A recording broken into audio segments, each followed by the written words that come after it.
thought you forgot us again. Nah, Let's see. Okay, if I get we are live. So what's up, fellas? Not a same old lot. man. How's it But, going? well, so far so good. Let me share. I gotta share your stream. Uh, so let's see. How do I do this? All right. Diana was hanging around. I don't know when she'll be back, but she's working on her paper. Okay. Yeah. Mighty Geek Studio. I know she likes when I host this thing. It's Well, a we were lot kind of easier. worried. We thought you It's a might have lot gotten. easier for her. We thought you might have gotten hurt or something. Nah, You never know. You know, it's that's the true. 21st century. Yeah, it's the 21st century where you trip over a piece of lint and kill yourself Oh yeah. because somebody forgot to buy a Roomba robot sweeper. Uh, Or oh, because they bought one of those sweepers and you trip over it because it's in the way. Exactly. Exactly. there we go. All right. I'm posting now, Yeah, sharing it out. All right. Hopefully, we'll get tons of people.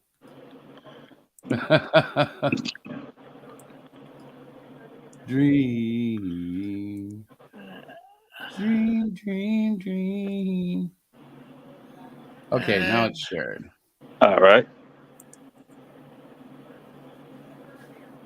And I'd share it on Twitter, but again, I'm still blocked. Mm. Those It's sons- that's been a where while. I. That's It's where I been a while share. since I've been on Twitter. Well, I don't think I get much traffic from Twitter, so I'm not going to worry myself with it. Yeah. And Rebellious probably won't be here because she's Yeah. a little mad at me. What did you do this time? We were on Lorenzo's stream and some, Oh. somehow in the conversation, something about her looks and being confused for a guy or whatever, or not confused for a girl or whatever came up, and Hmm. I've actually seen her face once, and I'm like, nobody would ever, confuse you to being, A guy. yeah, or more like I said, nobody would confuse you. Anybody that saw her would Right. see her as a girl, Yeah. and Most of us, even though we've never seen her face, see her as a girl because of her voice. yeah, Well, the last time I saw her was difficult because she was talking about her voice and she said she could do something to lower it. And I said, well, lowering it won't make you a they, that'll make you a he. Like, Yeah. how do you make your voice work into a they? I don't know. You Like, can't. yeah, well, It'll either because be a there's high pitched female or low pitched male. yeah, because there's no such thing as a they voice. There's no defining characteristics No. for yeah. The only thing I they or could think of for was like anything other Legion. than male and female. You know, like You'd have to sound like multiple people in order to have a they voice. yeah, you could use like an electrical voice like changer with multiple voices talking with you, but that's Mm. still that's as That's fake as it could get. That'll only work on the or, telephone or when people can't see you talking. Yeah, or and if if you you do it talk live, it's gonna like look really this, bad. maybe you could. If you talk like this, maybe you could do a they, because it sounds awfully No, robotic. no, that sounds like a male robot. Yeah.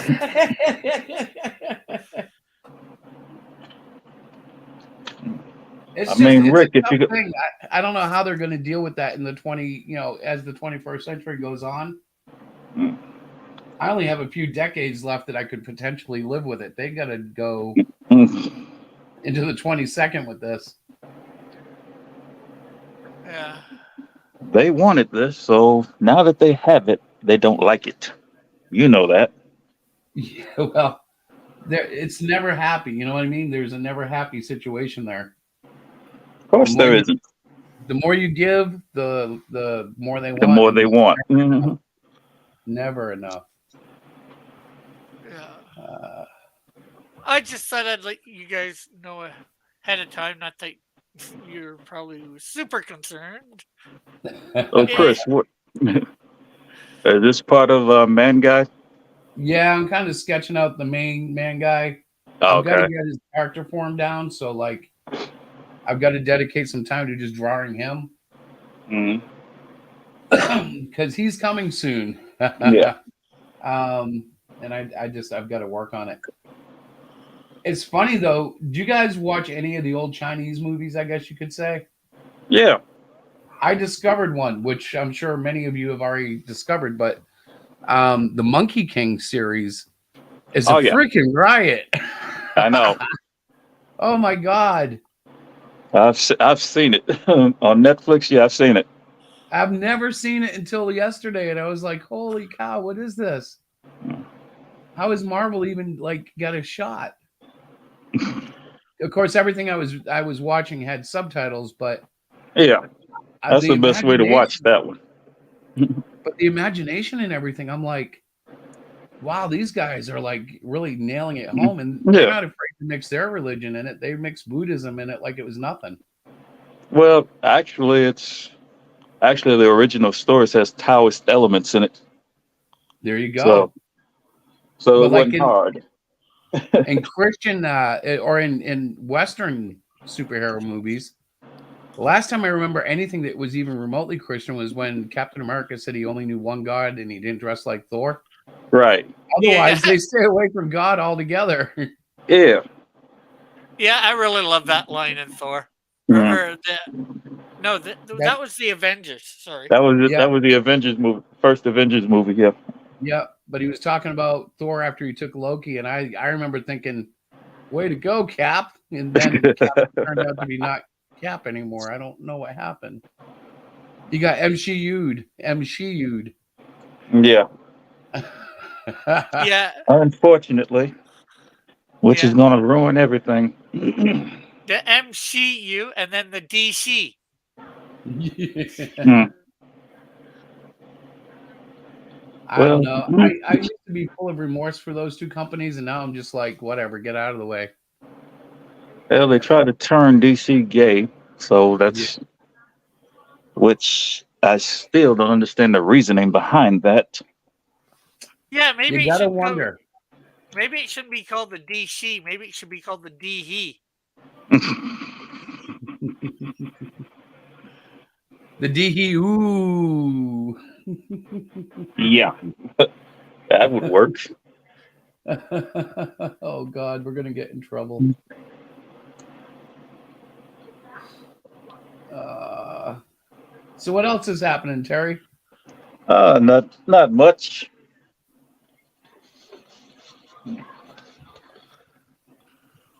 Da, I've da. just I've decided to revamp one of the comics I drew about 30 years ago. Very cool. That's always fun. Yeah, I'm on updated with what you see with what you see before you. Oh, I So gotcha. yeah. Let's see. Now the only problem is, should I have a painted cover like this, or just Or, have it, colored like so? oh, good question. I would, if you can, I would go for the painted cover. I think it looks Yeah, a little better. that's what I like about the Jade Man comics. Most of the covers are painted. I don't know. Doing it digitally, I'm trying to do a painted cover actually, and it keeps looking very digital. You know what I'm saying? It doesn't I look know. very painted. I know. But the Punch This Puppies are becoming such a product in my story that I'm actually thinking about making them the cover of the third book. if you remember in the Power Rangers where they had these gray guys who were always the henchmen, you can use Mhm. those puppies like that. Well, they kind of are, but they're not. I found this on the web. Oh, but Siri, remember stop! the power- You hear that, Hmm. Siri? Okay. Siri is picking up our conversation. Shut Siri off. Siri is evil. Yeah, they are sort of the henchmen of Bryce the Bold, the fallen Mhm. angel. Basically, in our universe here, the Okay. fallen angels at one point were doing all this breeding when you got the Nephilim and all the cross beings and stuff. And Yeah. this punch puppies are this guy's creation, and they're vastly different than like the dragons and the vampires and all the Nephilim and all the bad things. But they are quite fun. My favorite aspect of them though is when they beat the hell out of somebody, but they don't really hurt them. Like their punches are more like paper slaps. Yeah. But they look vicious, but they really can't do much to you. It's like smack, smack, smack, smack. Yeah, well, at that point they're annoying. So Oh yeah, they're very Right. annoying. That in fact, that's what I introduced them through 4 different scenarios, right? The Okay. first one was with Bryce. The second one was with Chuck, the homeless guy. The third one is with the kids, but the fourth one with Victor Violence, he responds violently to them, and he gets very annoyed by dozens of them coming after him because he had the nerve to smack one away, which made them all very defensive and in turn offensive. So that's actually what I'm drawing right now, the scene where he's running down the hall. Hold on, I'll be right back. He can't really hurt these things, but he can't stop them either. They're just like pesky little irritable. Yeah. And I'm having fun with it. It's the most fun I've had with the book yet, because the first 2 issues are more or less set up with some action, but not any real action. So this is the first time I get to draw action lines, My only hope is, and I should start recruiting you as you guys as pre-readers or something. The timing feels right, the pacing, but I gotta make sure,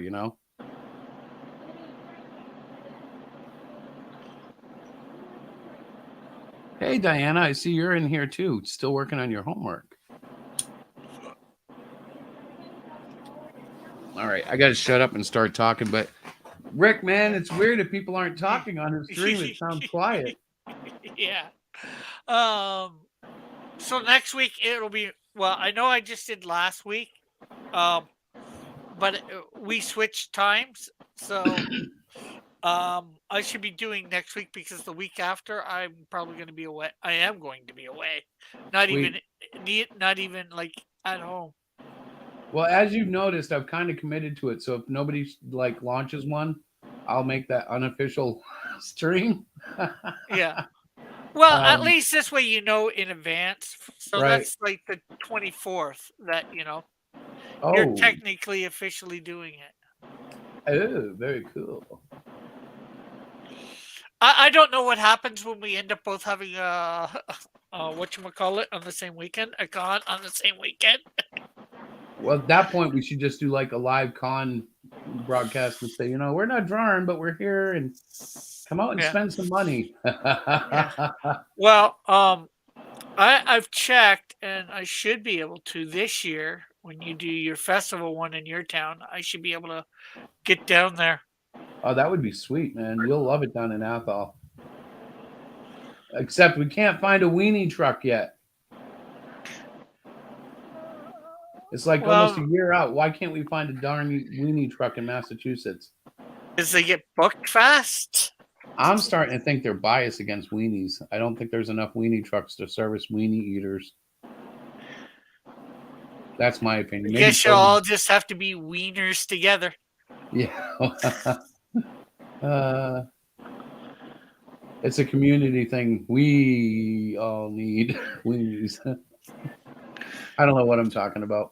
Well, maybe you might end up having to get a different truck type of truck. Yeah, any truck would work. I think the thing was they were trying to get this. There's like a popular weenie guy around here, and apparently he's so popular he's already scheduled for October. I'm like, well, imagine that. Okay, I guess we'll try. What about who did you get this year for?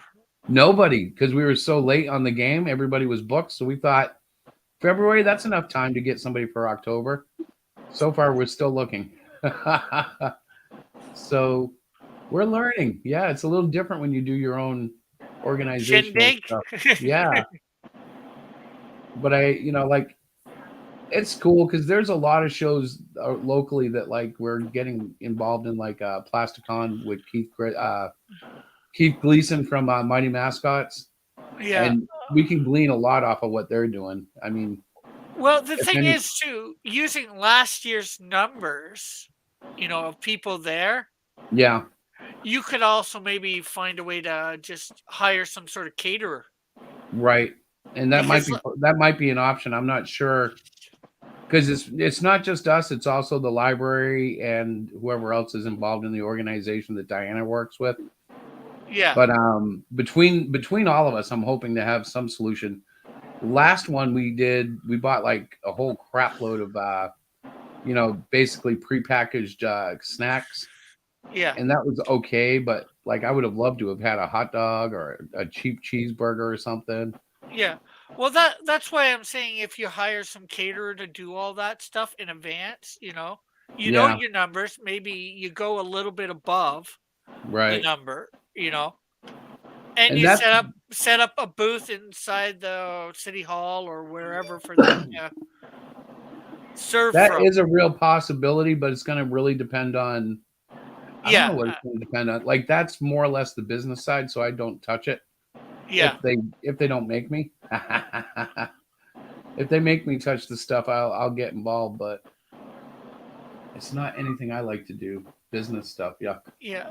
But I'm just more saying it with last year you didn't have any numbers, you didn't know how many people to expect. yeah, yeah. This year with last year's numbers, you have a little bit of knowledge of what to expect for Well, and numbers. assuming that we'll have growth, because most shows grow every year. I assume like we had, somewhere around 200 the first one. I'm assuming we'll go 250, 300, maybe more.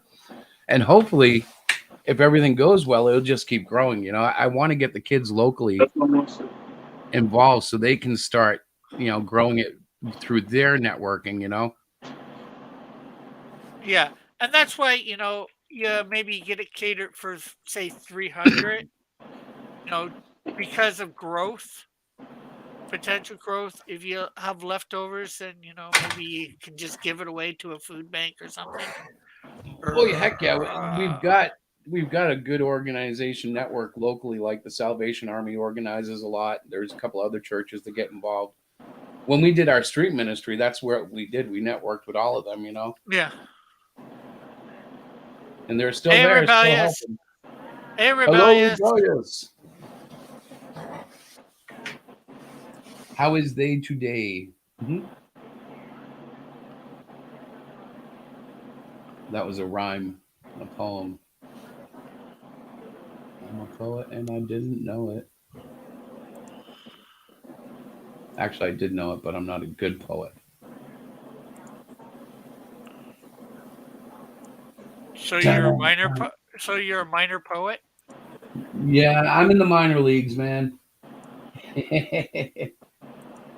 I have not made it to the big leagues of poetry.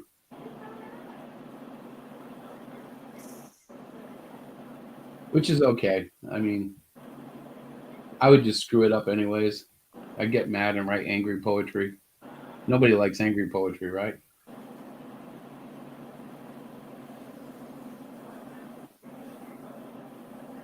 Poetry's meant for love. Dun, dun, dun. So, what are we working on today, Rick?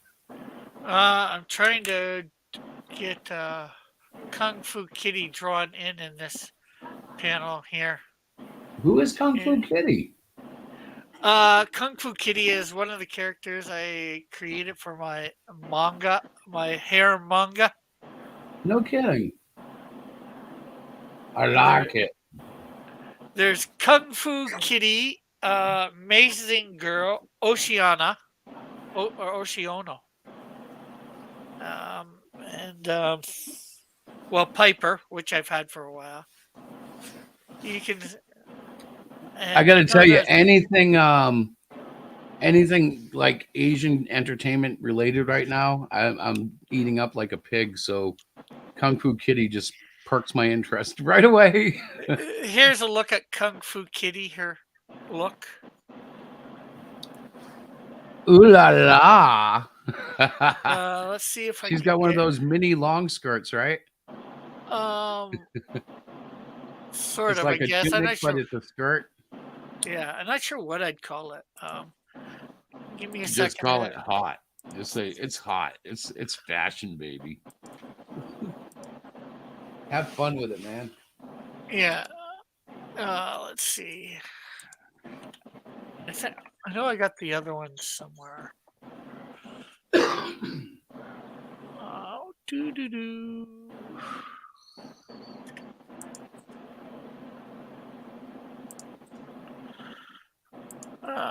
So, Rick, have you seen Monkey King yet?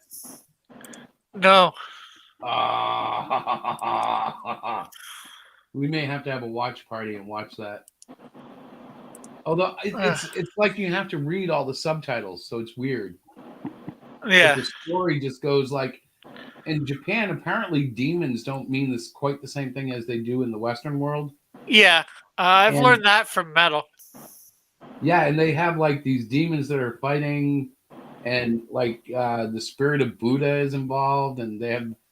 I don't know. It's just like interesting because it's a whole different culture. Yeah. And to see how they translate like heaven and hell, and how some demons are evil and some demons, well, they're all evil, but I guess in this universe, they're always like people that were hurt in life, and like they just haven't been able to go back to a peaceful harmony, and then they get into the reincarnation garbage, which I would not use as a life philosophy, but as a science fiction or a fictional story, it's cool as heck.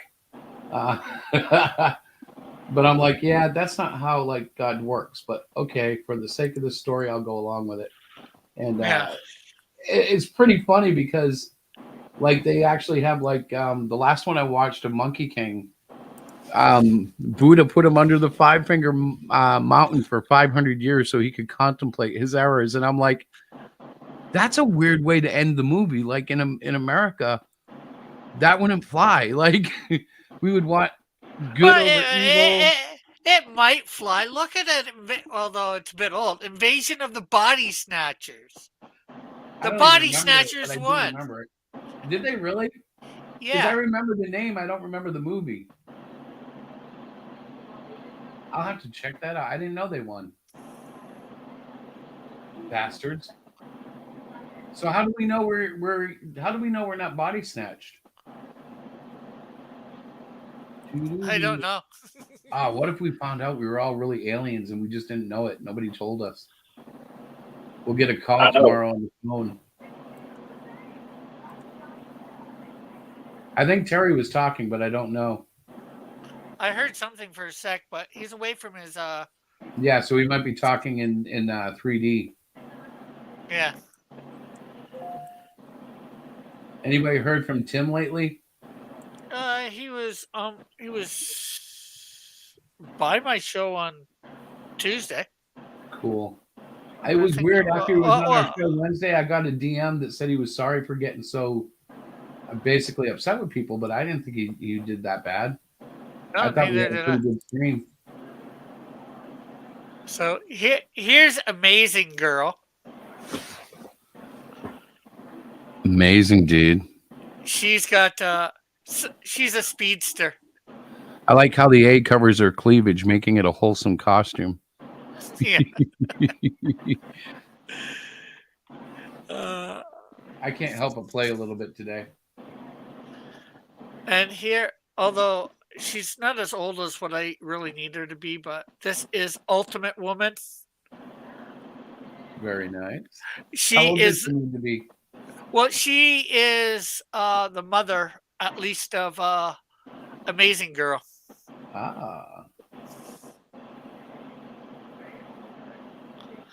That's amazing. I couldn't think of a good pun. Sorry. It wasn't bad. Is she related to Spider-Man? No, No. I guess not. No.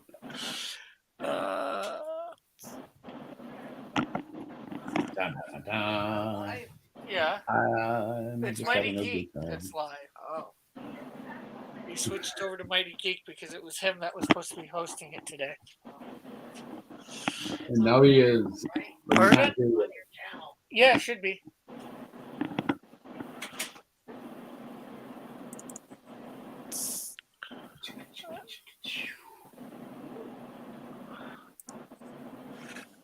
Yeah. I'm still warming up. Everything looks stiff today. You ever have one of those days everything you draw is just like, I don't really care for it today? Yeah. That's a good day for thumbnails.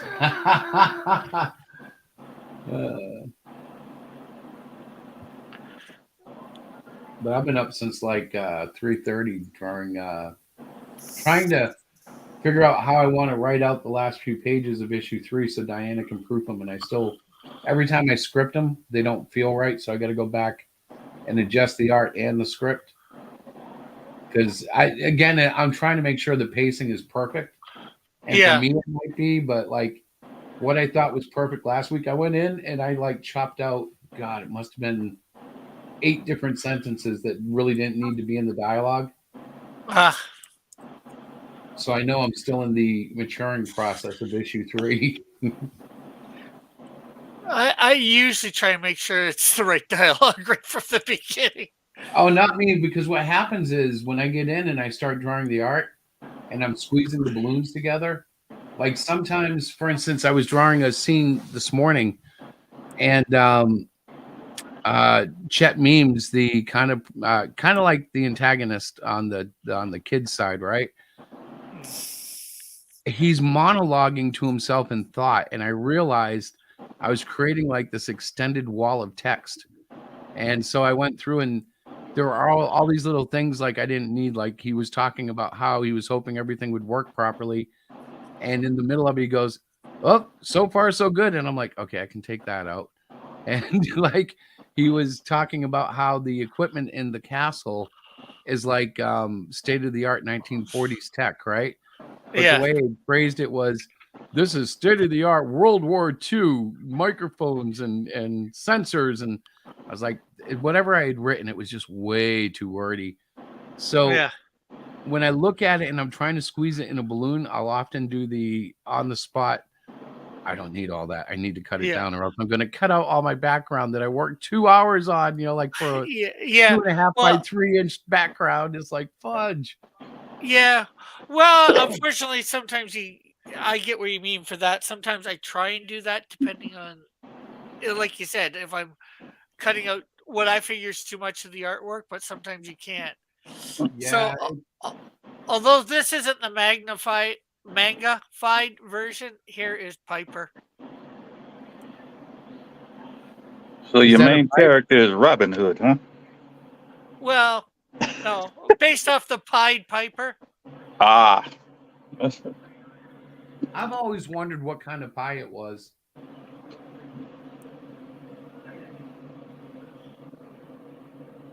And I just figured I'd give him the green shirt or whatever you want to call it. The green tunic, like a Zelda or like a Link almost, but he's thicker. Yeah. And green's my favorite color. Piper's my last name.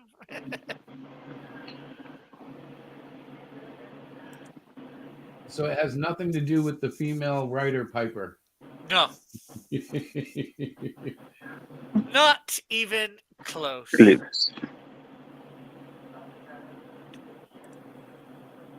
So on a side note about her, I guess she's in need of prayer. She just went for some surgery for her cancer, and I think she's doing better, but that's always a scary thing to go through. From what I've seen, she's doing well, but I'm not her best friend or nothing, so I don't get updates. I just see whatever she posts. Yeah, I understand. I think it's kind of neat. There is a whole community of creators out here of different skills and different interests, different genres. Okay. And yet we get to hear about these things because until like social networking, I would have never known anything about even you guys, really. Yeah. Well, heck, the weird thing is you found out about me before I found out about you. Well, that's because you're very popular, Rick. And I am not. Well, I found out about Chris through Rick. There we go. Yeah. I found out because of Lorenzo, having seen you do the show on the Christian Comics you know. Yeah. And I was just surprised to see me on there. Well, you're well known for that, aren't you? I wouldn't say well. I'm not sure whether well known in our circle, the circle that we do stuff, but there are, Mm. I think, a few other creators out there that have had a little bit more success than me at this Yeah. point, like Grok Comics. Are they a He- Christian book too? Yeah, So at some point, and it won't happen in this 4 issue, I'm going to have to confront the whole Jesus issue with these characters because they'll be facing agents of fallen angels, and Yeah. all the kids are basically agnostic or atheist. Mhm. But the homeless soldier, Chuck, has a deep based faith in the story. And I Okay. haven't written out the plot yet, but I'm going to have to figure out how I want to play that because I definitely will not show shame in the Lord. And I definitely don't want to go too preachy, but yeah, I'm excited about the potential of how to bring that about. You know, Mhm. writing God into a story is always tougher than I think it's going to be. Actually, it can be quite easy if you already have your moral already pre-planned. Well, the characters are rather basic, and when I boil them down, like they're all part of an archetype, you know. Mhm. But like how it's all going to come about, it's going to be interesting because the homeless guy is going to basically go from being like the least among them to one of the most important. And I want to You show know- that homeless You people know what aren't would be necessarily losers. you know what would be even funnier and even more shocking? If the homeless guy was actually God. Oh, that would be weird. That could be if I had thought of that before I wrote all this other stuff. No, Marvel did that with the character they call the one above all. He has been a homeless Yeah. person. He has been a struggling artist and a few other things. I seem to remember something about that. That's the way they write. That's the way they write him into the story. yeah, which is cool. I think I've seen that for other stuff too. Yeah. You know, it's just somebody that nobody is going to expect to be, God. It's like how DC Vertigo Comics brought Lucifer to life. They had him set up as a club owner and no one knew. He told everyone he was the devil. No one believed him. Well, think about it. If someone says that now, we all go, "Oh yeah, right." You just mean you're. That's what you're- that was the whole point of what they did. I wonder how much that song "What If God Was One of Us" influenced the writers. Like, what if they all got that? Oh, God was really probably still in their memory at least. Just Remember the movies of God? It gets scary though. I Diana? wrote Jesus into Well, hi Diana. Well, hello. Hello. I've been I'm watching. sorry, you but that talented was my fault, fellows. Diane. I was away from I know. from camera. I know you were doing some other stuff, but I was just hanging out, and I'm actually working on my paper of Hamlet. So that's why I'm not drawing. That's why I didn't pull out my tablet and stuff. I just wanted to support I wanted to show you my support, guys, to let you know that. I know. We know. And Well, I have to say, I don't like the fact that you're dealing with ham without cheese down there. oh, Chris, stop. Just stop. You cannot let ham go without cheese. So this Hamlet thing is wrong. He's with Ophelia. Ha ha ha. Don't be so cheesy. Oh God. Well, Honey, Diana. I'm being disgusting. What do you mean Ophelia? What's that? Hamlet is Ophelia. He's doing what? He's Opheling. He's what? No, you said I don't have. You said you have Hamlet without cheese. I said no, I have Hamlet with Ophelia. What's he feeling? Oh my God! Stop. I'm not sure we want to know. Would you don't? It's all hammed up. I don't know. There you go. Mhm. I feel porked.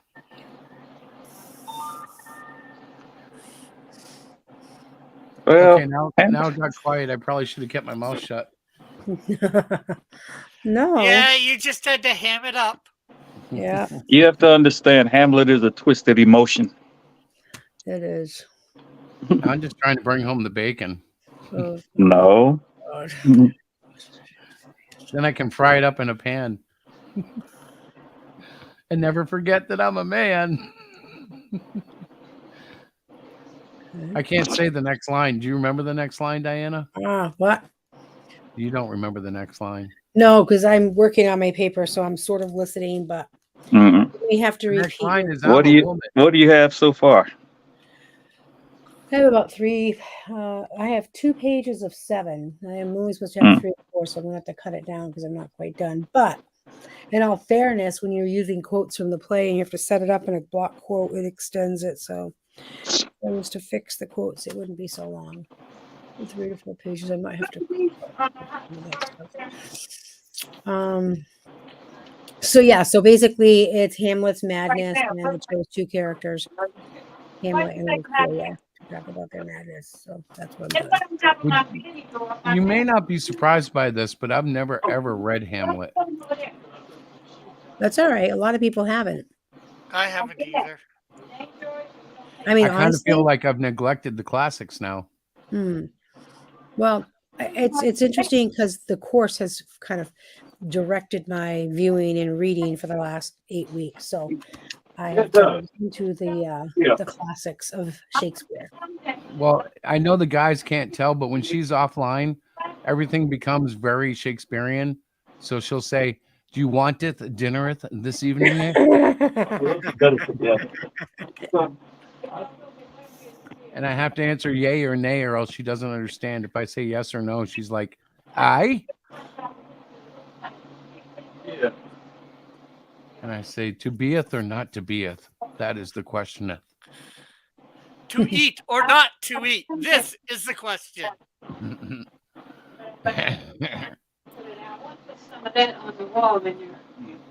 All right, I need 2 minutes. I'll be right back. Okay, We're counting. we're counting. Yep. New York minutes, they're faster.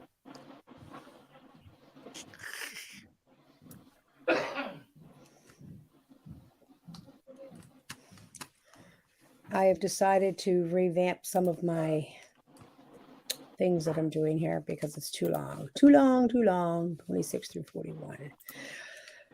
Oh, you guys.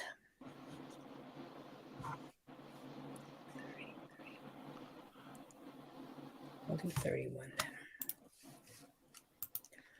So, Rick, I'm really sorry to hear about your friend. I know we kind of like transferred, to the different thing.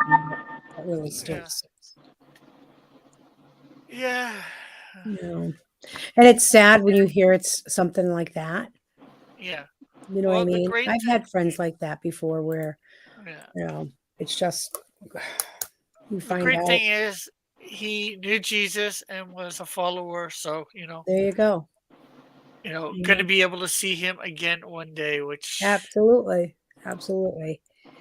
And my daughter works for an agency that helps adults that need help. And there's a lot of those kinds of things where, for whatever reason, yeah. All right, that's a little better now. I've got it to 6 pages now.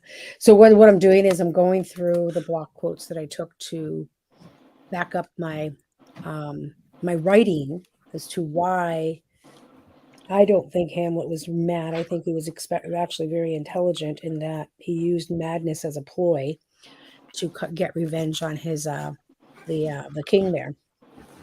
But I don't have to make the quotes quite as long. You don't think he was truly mad? I do not think. No, I don't think. I that he like was- that. I really don't. All right, 4, 5, 180. And I just want to finish this, guys. I just gotta finish this. 4, 5, 180. That's It's why kind I'm of like not the question about Bryce.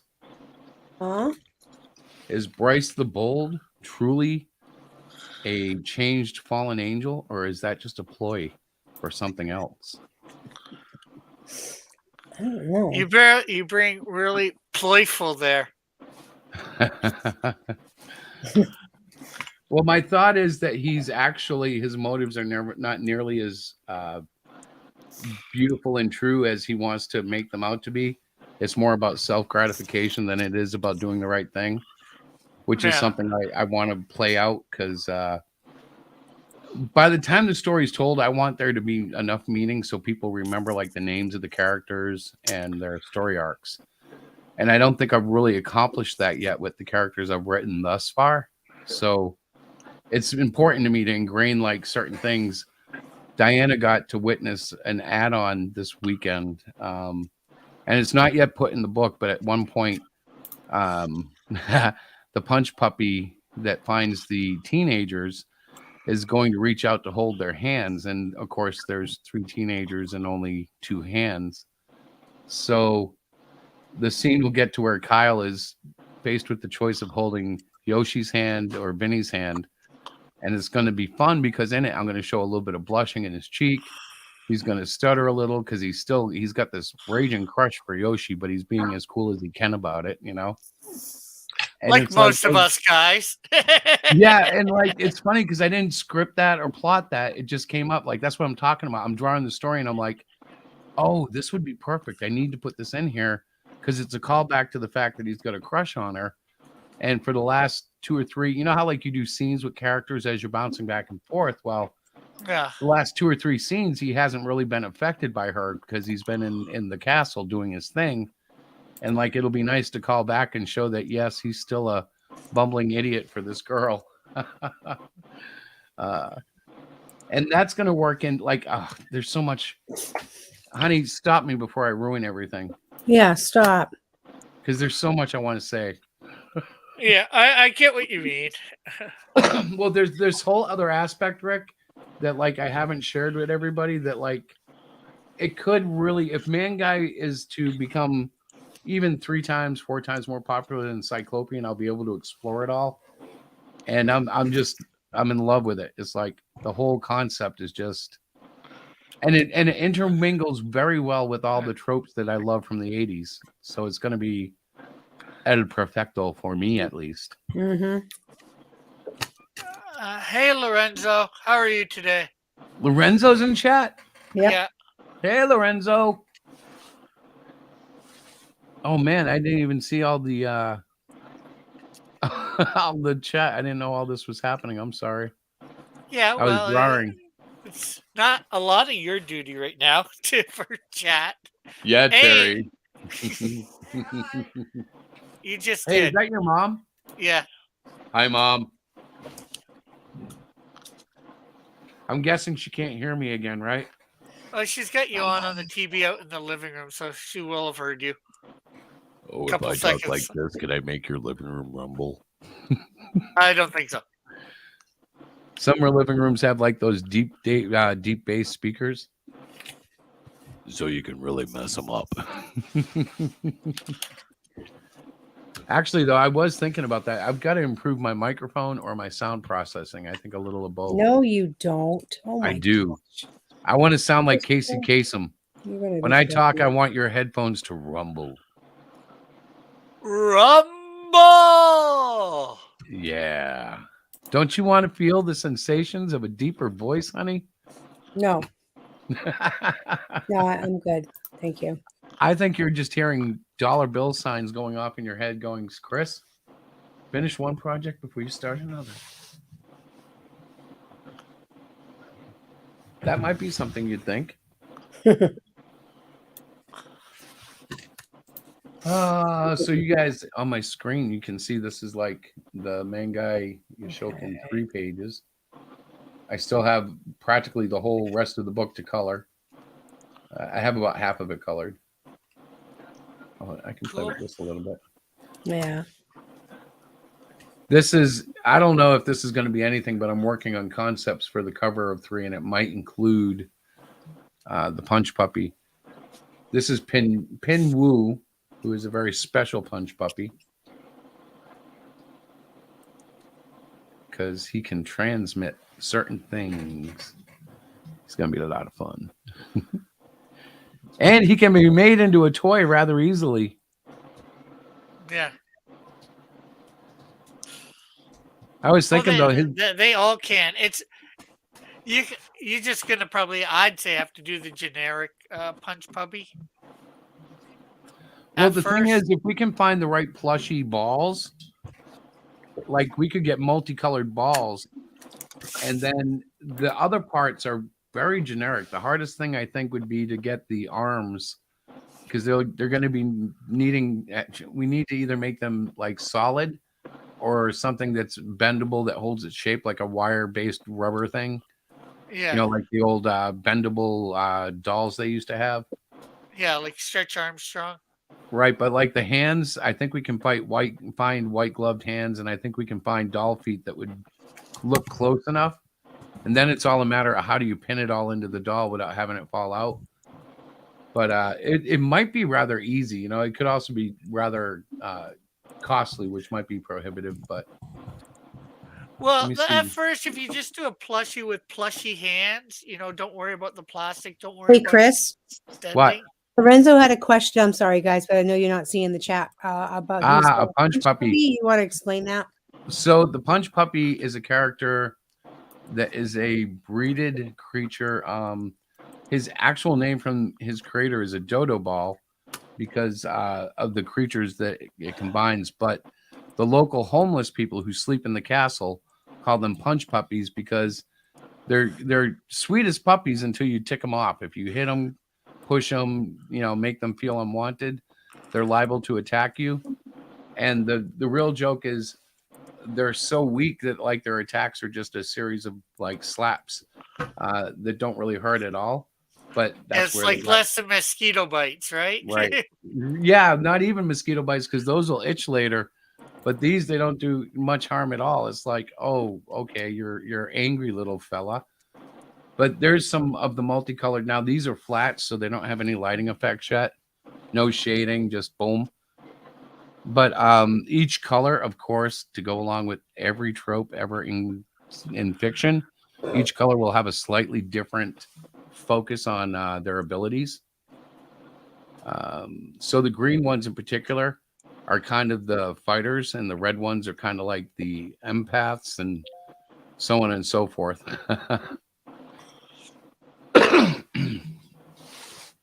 And for me, it's important to carry in all these tropes because ultimately I want to kind of show how misunderstood anime has been in my mind as a Westerner, because everything's been adapted so differently and been so heavily edited that part of the fun will be as they find out what the actual Asian man guy Yoshokin is, it's going to be dramatically different than what they've grown up with.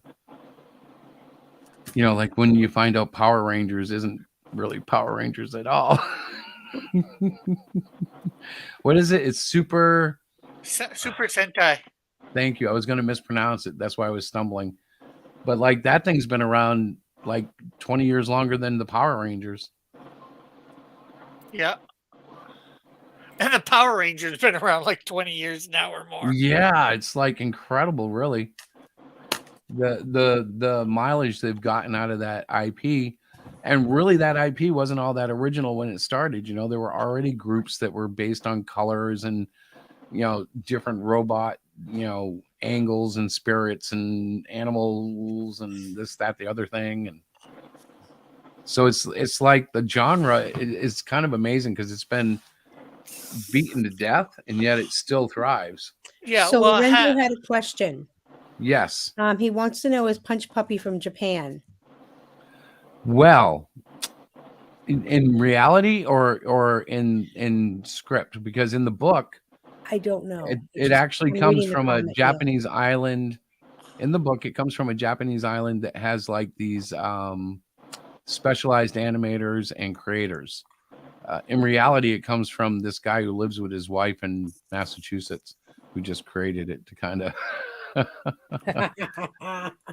part of the fourth wall experience of Mangai Yoshokin is these kids have this series that they've watched that's fictional in reality, but in their world, it's a reality.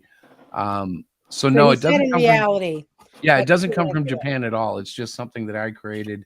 It was actually goes back to a joke from not so long ago between the chat and I and our regular participants on our show, and it just kind of evolved like all things do in my world. But they've grown. They've kind of earned themselves a spot in this universe because of the story and the way it's working out. And I'm kind of starting to see them as like our cute character. Like every anime has like the cute little monkey or the robot or the sidekick. They're going to be that kind of thing. So he, Lorenzo. Oh, said- Lorenzo, that's what I was alluding to without saying it. But the initial joke was all about that matter. Tim has something that he's done with it too. But yeah, it evolved from that, and it actually has nothing to do with that. But that was where the initial, I guess you could say, combination of names came or words. What's that noise? I'm getting a phone call. Hold on. That sounds it so sounds, cool. Sound like a dot matrix printer. Oh, I thought it sounded like some sort of like teleporter or something. Hey, I hope you feel better, Rebellious.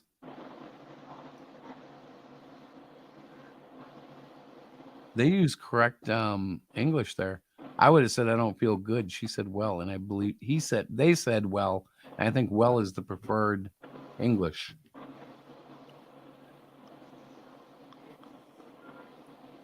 You know what I mean? Yeah. I feel bad. Terry hasn't been here, and I can't help but talk when there's no sound. Yeah. Lorenzo, there's never controversy. He never even comes around any of our stuff that I'm aware of.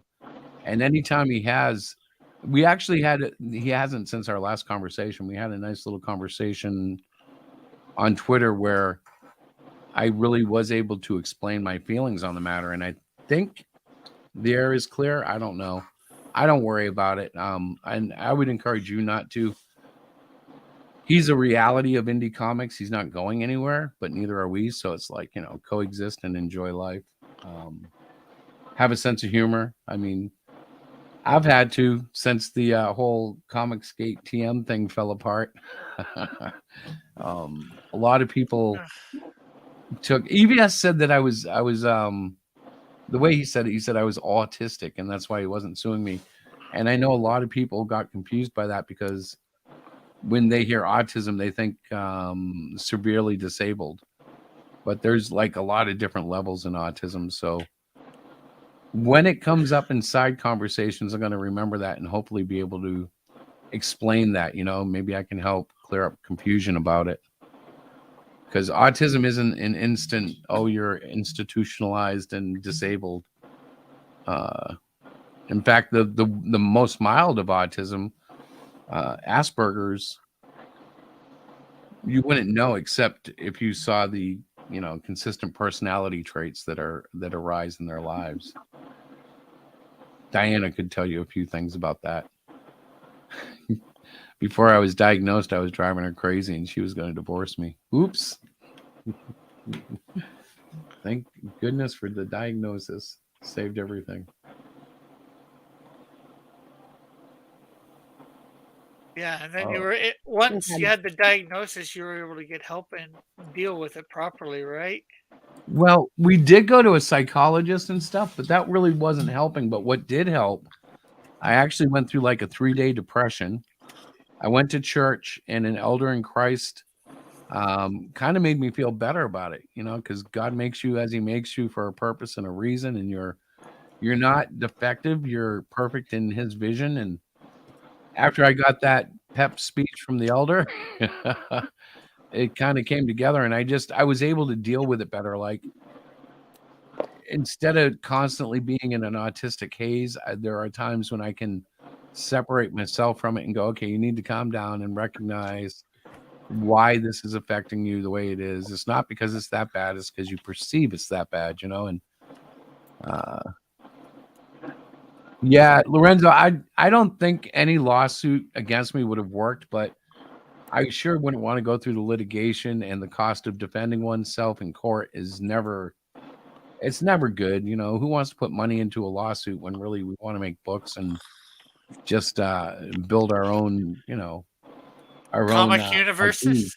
Right, I mean, to be honest, I was out of it so fast in and out. I'm like, yeah, and it was before Ethan was even making a claim on the trademark, so it would be kind of like after the fact, but nevertheless, in this country, anybody can sue anybody for anything, and then it is you have to get a lawyer to respond. You have to, pay for depositions, perhaps. You have, it just becomes another thing. Unless, of course, you try to defend yourself, which is probably not a good idea. Well, like I wouldn't even know where the lawsuit would begin, because at that point, if I'm remembering right, Preston had he had something started already, and the outlook looked like he was going to win it, and then Malpecia, I don't know. After I had made the logo was when Malpecia gave it. I don't know if he gave it to Dark Gift or Ethan first, or but there were weird things happening on that end after the fact. I didn't last long with Poulter because of all the drama around him. He was starting a web server Discord thing, and there was some Australian guy Zombicon was trying to tear him apart in the background, and I was part of it, and then I wasn't. And when I realized what they were doing, I backed right out. But then, of course, Preston didn't want anything to do with me, and I was like, whatever, because he was doing some weird stuff, in his comics that I was just like, I won't judge you, but it doesn't mean I, necessarily have to back you either. Yeah. There is a market for adult in books. the sense that it really wasn't for you. Yeah. Especially since I really care about what we're putting out there, how it's marketed. Like, I love making adult comics, but I never want to confuse a parent or a kid. You love making adult comics? I do, and I don't mean pornographic. What I mean is mature themed. Yeah, you know what I'm saying? Yeah, I want to, but I want to be clear because, like, sometimes I was teasing you on that fact. Thank you. But sometimes saying "gosh darn it" is completely appropriate. But in some stories, it doesn't work. If you're a toughest guy who normally would say one, you know what I'm saying? Sometimes you got to have the right dialogue to really bring home the story. Yeah. Yeah, I think a better term would be, of course, mature comics. Yeah, you're right. Because anytime you say adult, the same thing happens. People go, "Oh, you draw those." No, I don't mean those. Even when I draw nudity, it's like not even sexual enough to be classified as smutty, which is something that I realized. Like, I had some nudity in the last book I finished, and nobody even really noticed. I was like, oh, I thought somebody would at least mention that there was nudity. Nobody noticed because it wasn't. I noticed it in Trolls. I just didn't say anything. Well, and you notice, like, it wasn't like sexual. Like, most of the books I get where there is nudity, there's nudity because there's like a sex scene. And like, I couldn't draw. I'm like, I can't draw a sex scene. I mean, I could physically, technically, but that's like, no, I don't want to draw it. Yeah, I don't want to draw it. No, I would rather imply it strongly, And they went into the cave, and much happiness was made that evening. That's all I need to say. Yeah, actually, John was the first one. He got it out before I did. I had mine out about a week after he did. And yes, he did. And what was funny with mine was we went back and looked, and we only have had like a handful of copies of that ever. And unfortunately, we gave them away between the last 3 or 4 shows we did with the Spin the Wheel deal, because at that point, those books really weren't selling. We were brand new. We were going in conventions, and what we did sell was like a book here, a book there, mostly Cyclopean based stuff. And that one really didn't move at all. So when Ethan asked me to get them together and burn them, I could honestly find none of them. But there were only like a total of 50 maybe total ever produced. And technically, you wouldn't have even had to burn them. Just as long as you didn't sell them, you could have had them on your shelf. Yeah, well, I told him I would burn any of the ones I had in my possession, And I could have sworn we had some, but then Diana reminded me that the last show I gave away every last book that I had that I didn't think would sell. So I combined that with the guys' collection and got a lot of books out there into kids' hands, because that's all we were giving them out to. So if there are any in the wild, they're probably sitting in the hands of a kid somewhere between 6 and 14 years old who doesn't care about it at all, which is okay in my book. I'm like, even if they look it up, all they're going to do is find out that there's a Comicsgate. Maybe they'll get a book that they like in Comicsgate. Consider it free advertising. I won't charge you because there's nothing, connected to me beyond that. Like, I don't try to use the Comicsgate hashtag. And ironically, Ethan kind of accepted me in it because I told him when I did it, I just wanted to belong to Comicsgate or to anything. Coming into independent comics was a lonely road, man. Yeah. But he was like, and I'm like, well, I appreciate your kindness. At least he could have been much more of a jerk with me. And he was quite civil. And I didn't want any trouble. I'm like, I'm not here to fight about it. You just did something. You did the label or whatever just because you thought it was a cool idea at the time. And well, I thought that it would endear me to Comicsgate somehow. Like, I thought Preston was seriously going to be able to take the Comicsgate hashtag and turn it into a truly marketable idea. And of course, it went nowhere. Even to this day, it was a huge mistake for him to go after that. But it's like the problem is he did it, but nobody. And I don't know a lot about him, but I know enough that nobody. Most of Comicsgate, I know, was not really impressed by him, so it just fell on flat. Yeah, it really backfired.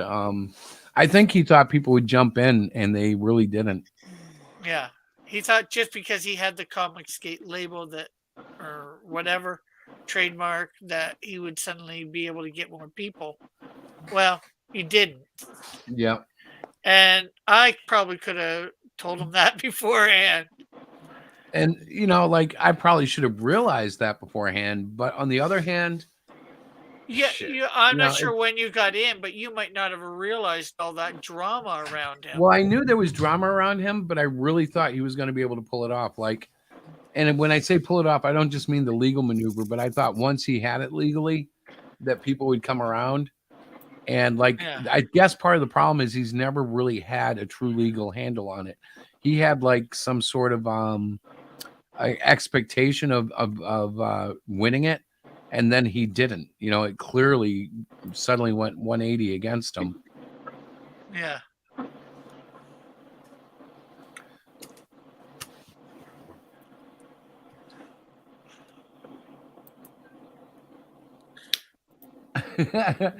Lorenzo, you are forever the greatest diplomat I know online, because you do honestly try to keep things from blowing up, and I respect that.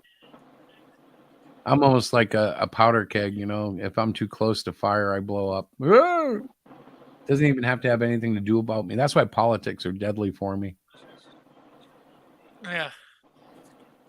Hey, did you hear about the unidentified object they shot down over Alaska? Yeah. I'm wondering if that's an alien ship. Yeah. Oh, I'm sure it wasn't unidentified. I'm sure it was a balloon. No, it might have been a UFO, man. A white balloon. It might have been like a TIE fighter. We don't know because it was unidentified and they haven't revealed anything about it. But you know what was interesting? When they shot down the balloon that was over Montana and went to the Carolinas, they used F-22s. When they shot down the one in Alaska, they were F-35s. F-35s are our premier response fighter that at least we're aware of publicly. That's a huge jump in tech. I wonder if it was just because they didn't have F-22s out in that Air Force base, or if it was something serious and they were like, "No, we're sending out the bad boys." It's probably what was the closest. You're not helping me dramatize this, Rick.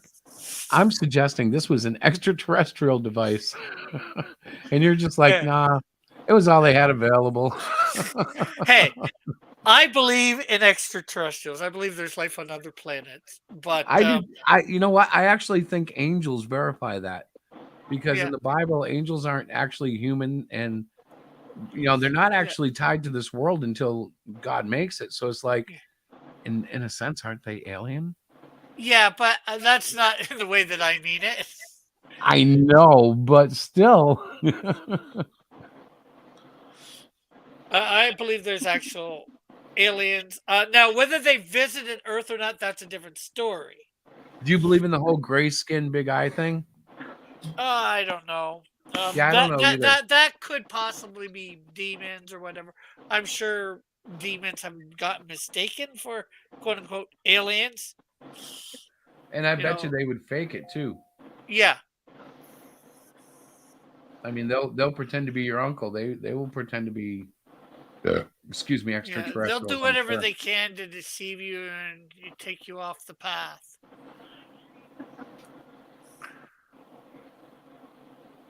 Careful, Rick. We're almost in religious zone. Yeah, so well, I know it's Mighty Geek's channel, but I don't think he would mind. And on your channel, I know you don't mind, and I definitely I won't don't mind mind. on my channel.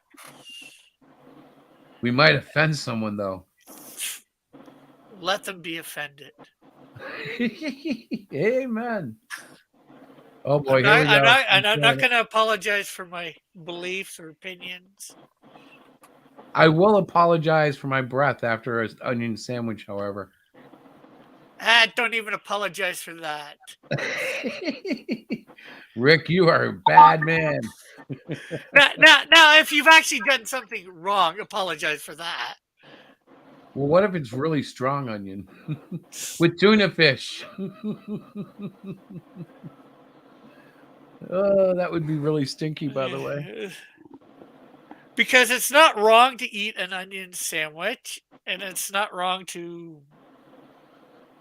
You get that breath when you eat onion sandwiches, People have to learn to live with things, right? That they don't like. We do too, right? We're learning to that's a live. 20th century belief, sir. Now we must accommodate everybody. So I suppose we could provide respirators when around us after eating onion sandwiches. But not the cloth kind, like a real respirator that will give them real oxygen. Because I'd do it like Jesus would, and Jesus doesn't, do anything, half-assed. He'd do it really good. Okay, I'm getting out of hand. Somebody slap me. I would if I could, but I can't, so I shan't, so I won't, so I don't.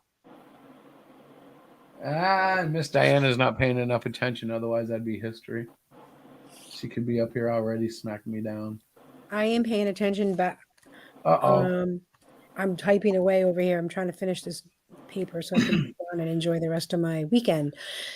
So you did talk about something was being shot down. You weren't talking about the balloon. You were talking about something else, right? Correct. There was a object An that object. has not been identified Okay. that flew into U.S. airspace a few days ago, into Alaskan airspace, and they shot it down about 10 miles off the coast in American waters that's frozen. So is that the weather balloon? No, they Probably. have not told us what it is. Although I hear the Probably. Canadians are saying it's a weather balloon. Oh, one Canadian, anyways. Hey, I have sources say that Canadian sources told me it's a balloon, but it hasn't been confirmed. So I'm going to go with it's a TIE fighter until I hear different. So I was just filling Lorenzo in that Terry had to step away from his thing, and Yeah, that's why he's G2 not is drawing actively. doing their thing, and I'm working on my homework assignment, so I'm quiet, but I'm trying to You're get. quiet, but here. Yes, I am here. I'm getting ready to write the last 2 paragraphs. I'm like, oh my god, I gotta finish this paper. So on a side note, to keep the audio going, I could tell people a little bit about my new toy. I know, I saw that. I heard that rather. What, the new toy? You were talking about your new Retroid thing, weren't you? I hadn't brought it up yet, but I would like to say, anybody out there interested in an emulation handheld game, Retroid Pocket number 3 Plus has my approval. It's much better than 2 Plus, which I got last year. This is of course, an upgrade. And it's still not perfect, but no handheld seems to be. But for the $150 versus the $400 Odin, it is power punching, and I'm very happy with it. So that's all I wanted to say about it.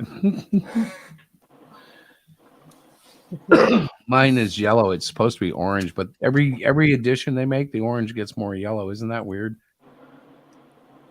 Yeah, maybe it's orange to them, or maybe it fades in the sun and becomes yellow.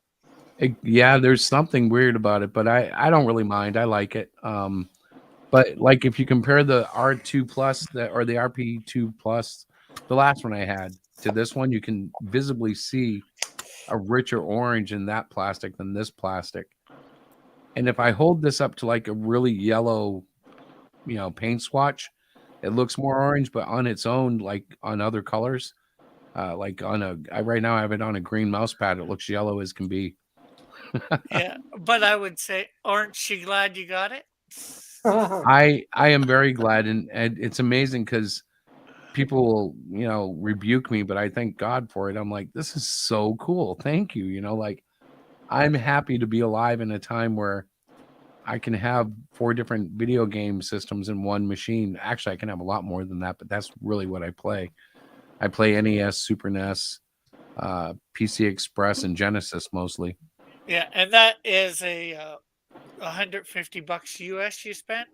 Yeah, and then like the thing is, you end up having to get the ROMs and stuff, but like that means I can do ROMs that for lack of a better, sorry guys, I never bought the software because I couldn't afford it back then. But like 3DO, for instance, I can try out 3DO games that I would never buy.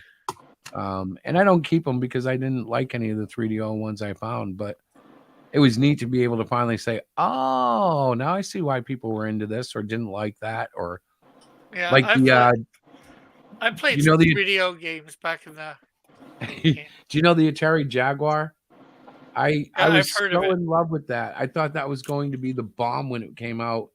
I Uh, couldn't afford it. I held off. It bombed. And now that I've played it in ROMs, I am so glad I didn't waste the money because it was so not what I thought. Yeah. Lorenzo says, I'm not slow. I'm half fast. Compared to the Switch, Lorenzo, it's a little smaller than a Switch Lite, so it's much smaller than a regular Switch. The screen is 4.7 inches, which is up from 3.5 from the Retroid Pocket 2 Plus. It makes the screen or the unit itself a little bit longer than an iPhone Plus Pro, but it's about the same width, and the thickness is not much at all. So the point I'm getting at is it still fits in my pocket perfectly. I wear it in a chest pocket with my phone, just like I did the Retroid Pocket 2 Plus. And can you cast to like a TV or something like that? you can be a wire, and it is Android 11, so I think there is a way to do it.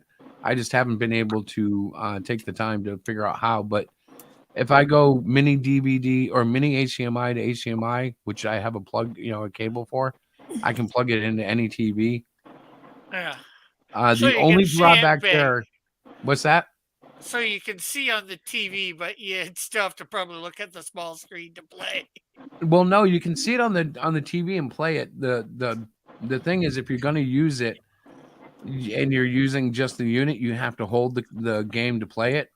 But you can then like attach a PS4 or a Nintendo Pro controller and a whole bunch of Bluetooth controllers out there.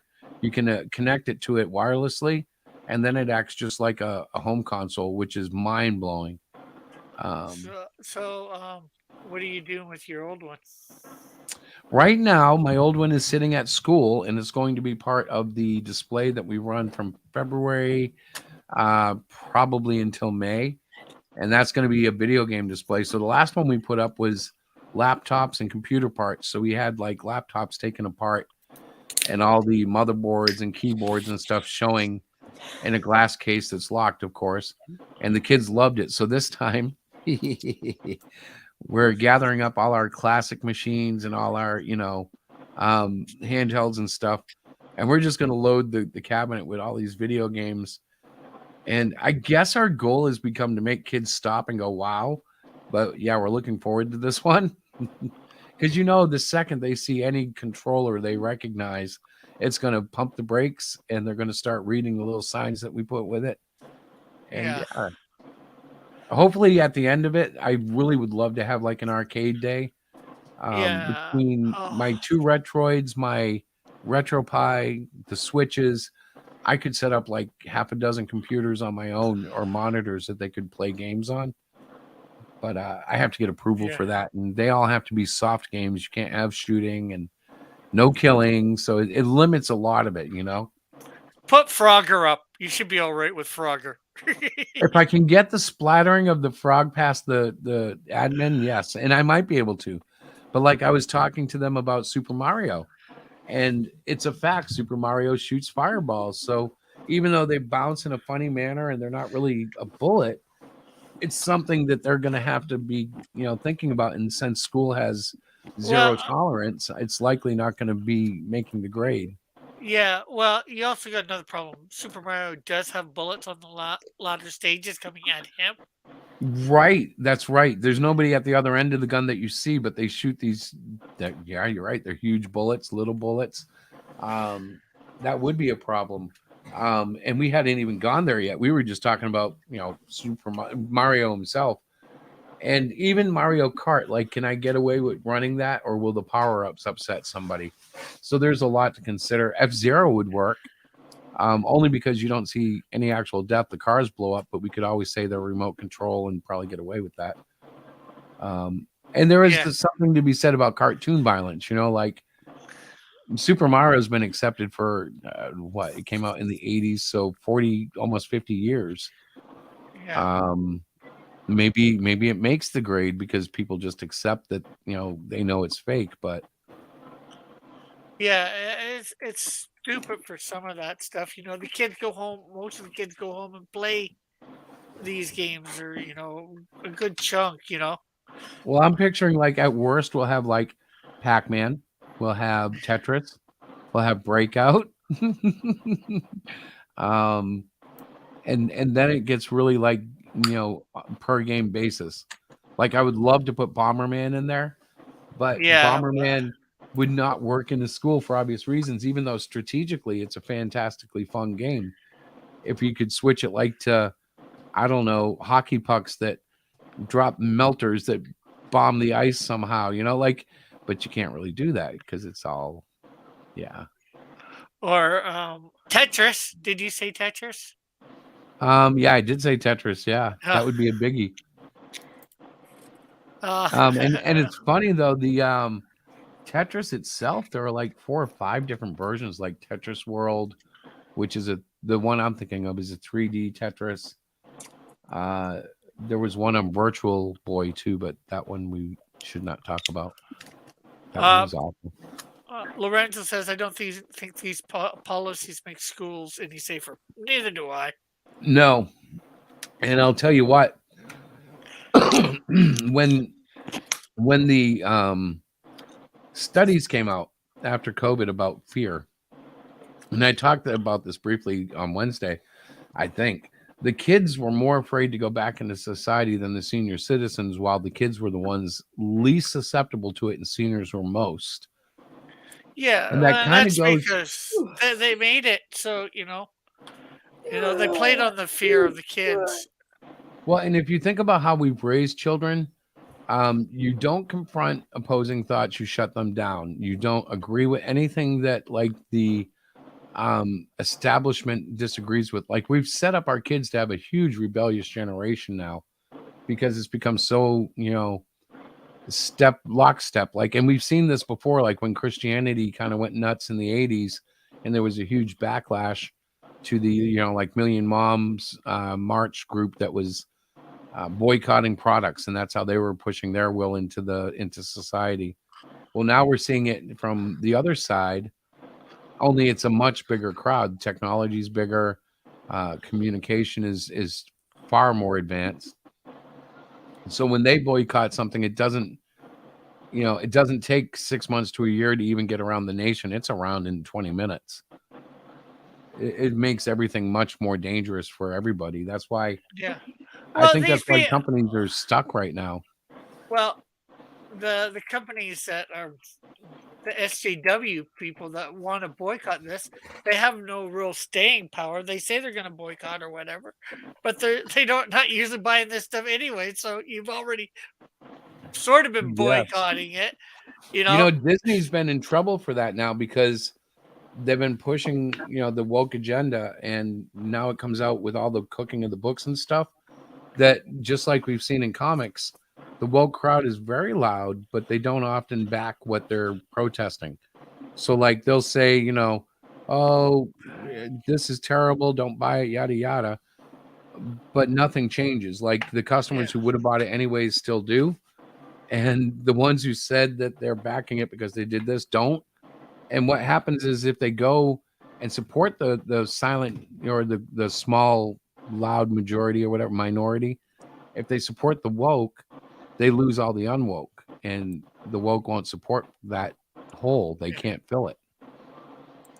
Yeah. So when like when you have a company that like Coca-Cola was all American, everybody was behind it, and then they were doing a lot of woke stuff, and people were boycotting it and switching over to Pepsi, which really isn't much better, but we won't go there. Coke saw those sales decline, and the woke people couldn't make up for those losses. It really, for a company to survive in capitalism, you want to draw from both sides. Yeah. And you can only do that by staying somewhat neutral. I think it's the dumbest thing commercialism has ever done, is trying to pick a side, because you just cut off half your audience that way, Let's see. I think Popeye cartoons are far more likely to send a bad message to little kids. You know what? He's right about that, based on just the way Pluto and Bluto treat Popeye and Bluto treat Olive Oil. They objectify her, they fight over her. My dog is gonna bark. That's because somebody just shot off a gun somewhere. But ladies and gentlemen, it's yes, not that's silent. exactly what happened. It woke them both up because somebody was practicing their guns. Like, great. Oh wait, it's fireworks. Oh yeah, I it could have think- been a firework. We I have think they just shot off a whole bunch of firecrackers, little cuckoo ones. heads neighbors that like that sort of stuff. Well, we are civilized Central Massachusetts. It's almost like 10 years behind the nation. I like old school kind of woke, like Star Trek, Deep Space Nine, and Fresh Prince of Bel-Air. I wouldn't call those woke myself. Yeah, neither would I. Like, so that's something interesting too. When I was growing up, we had inclusion. We had female leaders. We had black leaders. We had, and I'm talking in fiction, in science, and in sci-fi. And none of it came across as woke. It was just, hey, there's the captain, and she's kind of cute, but she's tough. And I'm thinking of Janeway there. Yeah. She's but- been described as the female Kirk. Right, and like nobody had a problem with her. It Well, wasn't like any of us Most went. people didn't. I know there's a few that did, but So, well, and here's the other thing: if there were people who did, I didn't hear about it because there wasn't a Twitter or a Facebook or an internet, yeah. where I instantly got feedback from these haters. In my circle of friends, who were mostly Marvel, some DC, we were all like, yeah, she's cool. Star Trek was kind of boring to us compared to Star Wars, but it was something on TV that you would watch because it wasn't Jeopardy. It was like, hey, this is kind of cool. They got a spaceship at least. And then something changed. Like, that wasn't enough. People wanted more and more of representation. And I get the whole notion that you want equality, but it's not been equal for a long time now. It's actually usually minorities getting, more unreal ratio, and whites are getting casted as stupid, which I get. There's a lot of stupid white people, but it's just a vibe. And I hope that it's just me being paranoid, but I don't think it is. I think there's a lot of weird stuff, and all we can do right now is wait for society to change it. And I think it's starting to, but I don't know for sure. Yeah, unfortunately, it's probably not going to change much for the better because unfortunately, we are in the end times, last days, and it's probably going to get a heaven of a lot more, or a hell of a lot more woke. Well, if these are truly the end times, it will get worse. But in the past, people have thought so, and it turned out not quite there yet. If it Yeah, turns out to well, be that here, we could see a very hard right turn. But what scares me is, as hard and sharp as that turn is, that means there's another sharp left turn coming down the road, yeah, maybe even in my lifetime, because these kind of swings are happening so fast with the internet, yeah. like And the hate group. we have some Bible prophecy already coming true, like Israel becoming a nation, like Yep. again, that is Bible prophecy that puts us in the vicinity of the last days. And I know it's been, like It gives us an idea, at six, least, of how close we should be, right? yeah, yeah, sure. It's been like 60 years or almost 60 years since that's happened, you know, um, and yeah, sure. And the Bible says that generation shall not pass away. Well, technically, if I'm remembering correctly, that's what it says. Technically, as long as one person is alive from that generation, you know, and when did that generation start? Is it 1967 or is it a couple years before? Well, I'd say and a couple years when they after. say generation, I always keep in mind that that is a time period that God is using a way to segment time, but it Yeah, may not be what we're interpreting. Like, at one point, there's a distinct notion in the Bible, at least to me, the way it's been taught, that the Jews were the old covenant, which would be like a generation versus the new covenant, which is a generation. And clearly yeah, there are human generations of multiples in there, but like, what does God mean by generation? And like, when we get to it, like, we want to understand it, but if we get to heaven on on the answer day, when we get to like learn whatever it is that our minds want to learn and Jesus allows, it won't surprise me if we find out like what he meant by generation is that particular government controlling that land. That generation that took over won't end until he returns. Like, that might be what it means. Like, I'm not saying it is, and I'm not trying to make a theological, rainstorm, yeah, but I'm like, it could be. So when they say time periods, like Earth was created in 6 days, I don't necessarily have to believe it's 24-hour days. I just have to believe that God was segmenting the time and using a word that we've come to understand as 24-hour days. A yeah, day. There yeah. was sun, there was light. It's And I know that Lorenzo, or that's what we've been taught that they thought. Um, and they thought at year 1000 he would, but I'm basing my interpretations on prophecy. well, what's funny though? Every single minute, in a sense, Jesus does come back, because Yeah, to be absent of life is to be in the presence of the Lord, right? yeah, So for every human, there is like a coming of Christ in a moment. Like, in a way, that's one of the weird things about death that yeah. kind of mystify me, because when I die and I get in the presence of the Lord, that Uh, whole end of the world thing is going to be cool to watch, but it's not going to have the same effect, because I'm already, in theory, yeah, I'm already like to the Lord. You know what I'm saying? Because yeah, you're and, there, man. You're at the and, party. yeah, and that's very true. It's best to live your life like he could come back that day. Yep. Yep. And I don't deny that, but And that's a we hindrance when have I get into arguments. Christ even said, "Look at the signs of the times," and some of our signs, or all the signs, or most of the signs, I think that we go with, are based out of scripture. So we have to base it on. Yeah, sure, we won't know the day nor the hour, and I have a joking thing that about that, in my opinion, because when he comes back, technically he's coming back on 2 different days and every hour on the clock. Right. because Yeah. the international dateline and how many different time zones are there? Like there's like I think 24 time zones, Well, that messes maybe more. that conflicts with scripture right there too, if I'm not mistaken. Now, slap me if I'm wrong because it's been a long time since I read it, and I might just be taking this off of someone's interpretation.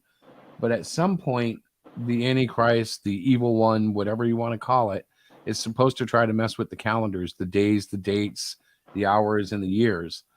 The international dateline, the time zones, the whole calendar itself actually is like all attempted manipulations at understanding and shaping time around us. Leap years and what do they call that when you turn the clock back and forward? Daylight savings time. Yeah. All that stuff is like, to me, when I hear it, I'm like, that's all what Jesus was what God was pointing at. They're messing with stuff, trying to confuse the calendar. My rabbi says the only way you can really keep it straight is you don't really know where you are in time, but you know when the month starts because of the full moon and stuff. Yeah. So you go by the moon to understand at least where you are in the cycle of a month. Yeah. Well, that's how the Jewish calendar works too. I'm not sure exactly how the Greco-Roman calendar works or You want to whatever. know? Because this is scary. You want to know? It's all Sure. based on the sun. Mithra, the sun gods, not Jesus, but Jesus Yeah. is the sun. It's one of those ironies of Yeah. history and of theological like contradictions. But we have the Son of God, and then they had the sun that God created, like the sun, and it's like they worshiped the sun.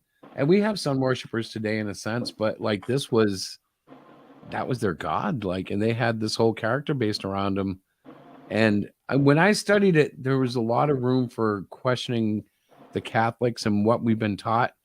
But then, like, I'll be honest, the Holy Spirit kind of put all that to rest with me.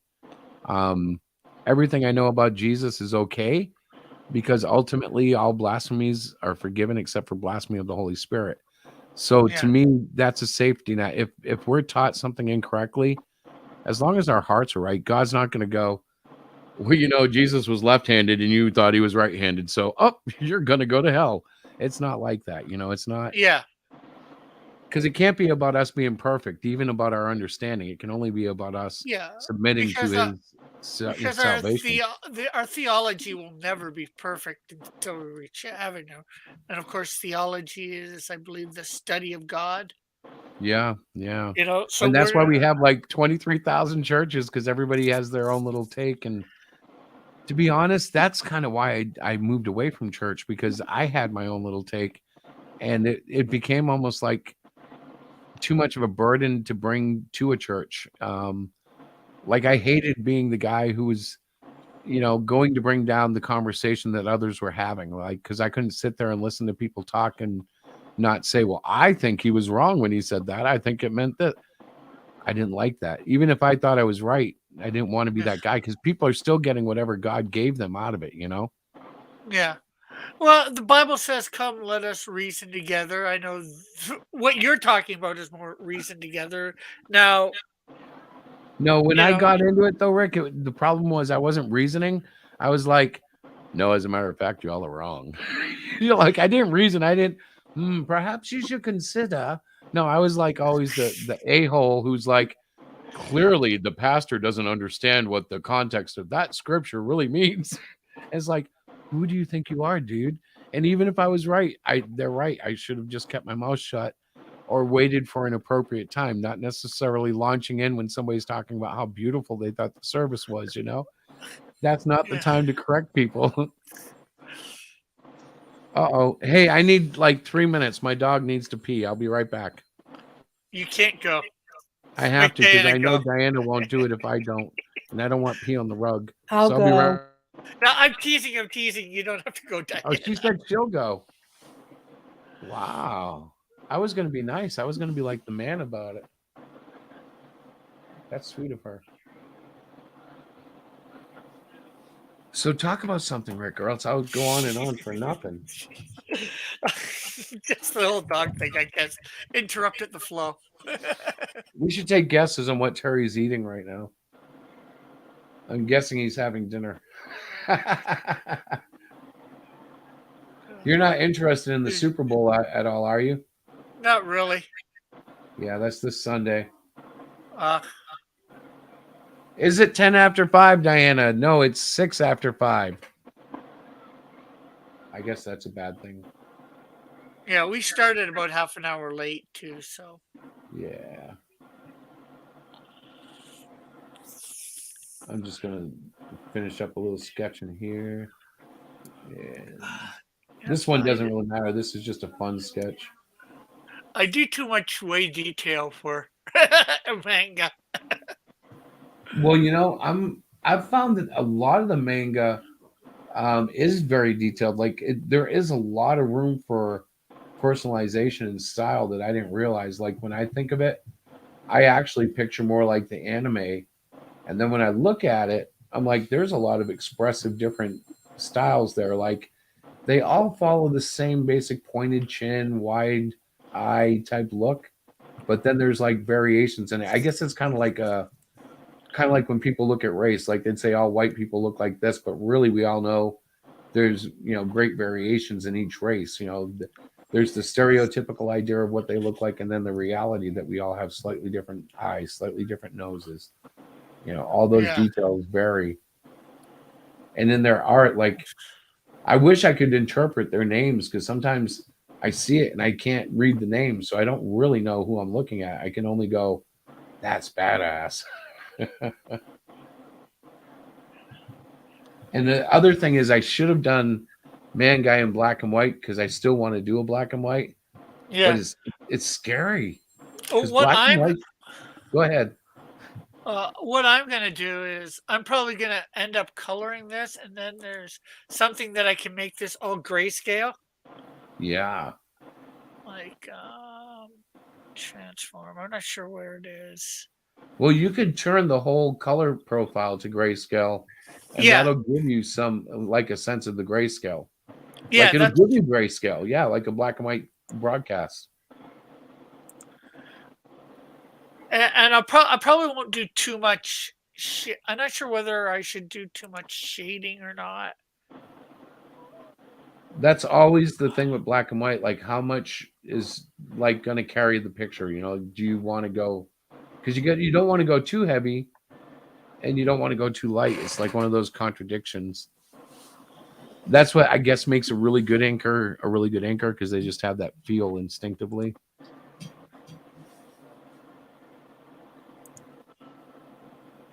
I can say for a fact my favorite anchor of all time was Terry Austin when he was working with John Byrne.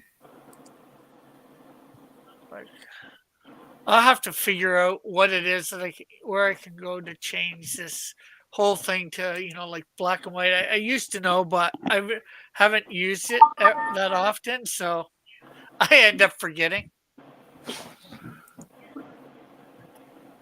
Yeah, it's something I've always been aware of, only because of my graphic art thing. When I was doing that in Procreate, it's pretty easy, but because you just use like hue saturation, you desaturate all of it, and it'll go grayscale. But there's other things you can do. You can change the color profile, or you could even export it as like a colored file and then translate that file into grayscale, not to mess with your color finish. It all depends on your approach and your apps. Here's something. Like if I did that, okay, that didn't do anything. I don't think that was it then. Yeah. Just a suspicion about that one. What is it? Clip Art Pro? Yeah. Clip Studio Paint. Yeah, I'm sorry, I got the name wrong.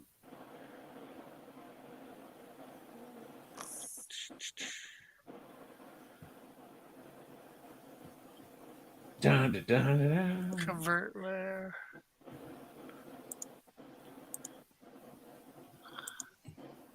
Like that there.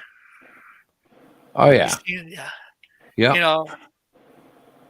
So if I make it all color and then do something like this, It could make for a rather interesting artistic approach. One that could be quite pleasing to the eye. But you'll have to see what it looks like once you do it, yeah. Like do the whole book and see if you like it in a Oh, full entirety or well, this is going to be produced, quote unquote, a page at a time. oh, is this your webtoons? Yeah, well, it's one of my webtoons, Very Um, cool. I haven't been working on my secret webtoon project much. Well, I have to say it's going slow, but we did pick up 2 more subscribers. We're up to 12. That makes me at least a little encouraged.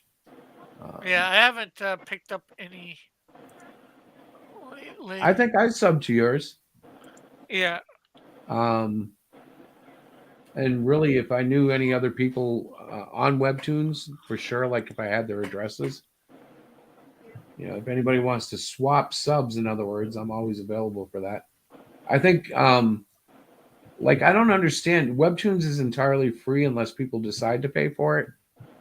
yeah. Well, nobody's looking at. People are looking at my cart. I have people that looked at my shorts from the CrossFirst. Nobody's looked at Battle of the Bridge yet. And I think I haven't looked at it yet, but I will. Yeah, well, you've already, I think, read. I already know about it, but I mean, like, I get into seeing the stuff again online. It's kind of cool. Yeah. And I'm putting up a page per week, so there's only 2 pages up. Monday, I'll put up page 3. It's actually turning out to be quite easy to convert a book, except for 2-page spreads. That Yeah. takes a little more work, but it's taking my my oversized image files and automatically downsizing them to their format. And to me, Yeah. that's really nice. I don't have to do a lot of post work with it. As a creator, I've only got 4 followers there. Well, we'll have to start hyping our webtoons. Yeah. All of our webtoons. I think, isn't Tim doing one as well? He has one. I don't think he's doing a lot on it at the moment. And Terry's either working or or has one. I'm not sure. He's probably working on it. Ooh, I'm up to 3 likes on On webtoons. TikTok. I got 2 TikTok. I Wow. got 2 followers. But Remember, guys, they're not let's make Rick a social influencer. I don't know about that, but they're not doing too bad. The videos. Put up Melvin speed thing last night for page 15, and it's got 173 plays. Now I don't know how long people stayed on it and stuff like that. Right. Yeah. Does it break that down in other reports or? No, it doesn't. The I only know sort of YouTube does. And that can analytics be- the only analytics you get for a video, it seems, is at least on the browser. I don't know about on the app, but on the Right. browser it's just number of plays. Gotcha. And my least number of plays is 9. And my top so far is 295, which was on Melvin page 14. Ah. The Melvins are doing good. Canadian Shield page revamp page 4 got 259. My verse of the week from last week got or this week technically got 270. That's actually kind of good to hear. Encouraging. Yeah, but again, I don't know how long people listened. I never got any followers from it. Maybe doing it more, I'll get more followers. I don't know. What if you made that a gimmick and verse of the week was like a line out of a popular song? I wonder if people would even get the joke or if they would just get mad. What kind of verse is that? It's from a Beatles song. Don't you remember it? No, I don't remember it. Verse of the week should be, Yeah. it might cause more harm than good. So maybe it's not a good idea. It'd probably be good for somebody, not me. It might be good for giggles, but yeah, ultimately, I don't think it would be a very, it doesn't rank up there with like feeding the poor, helping the sick. No, it's not a very good idea.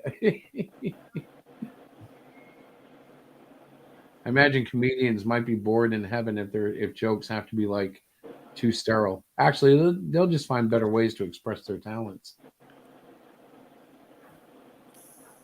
Because there won't be anything to exploit for humor. Because humor is only funny when it has an ounce of truth in it.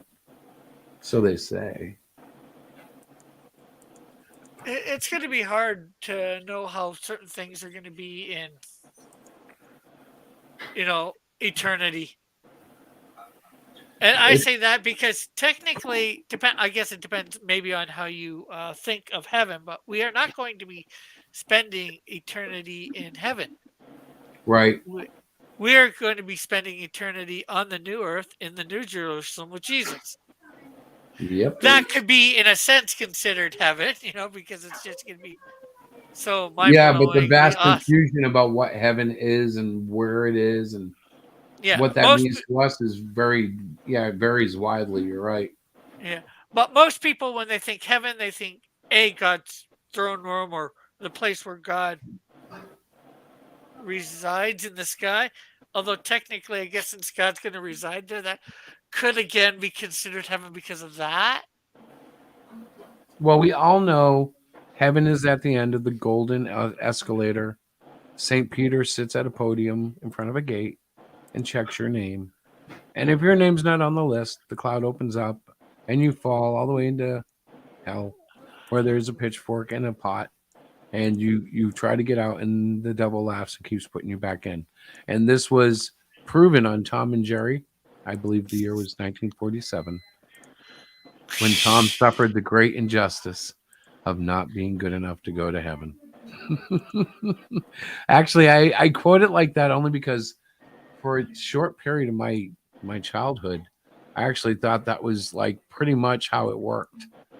And I was pretty shocked to find out that like even St. Peter was not like the doorman of heaven. It was like, oh, okay.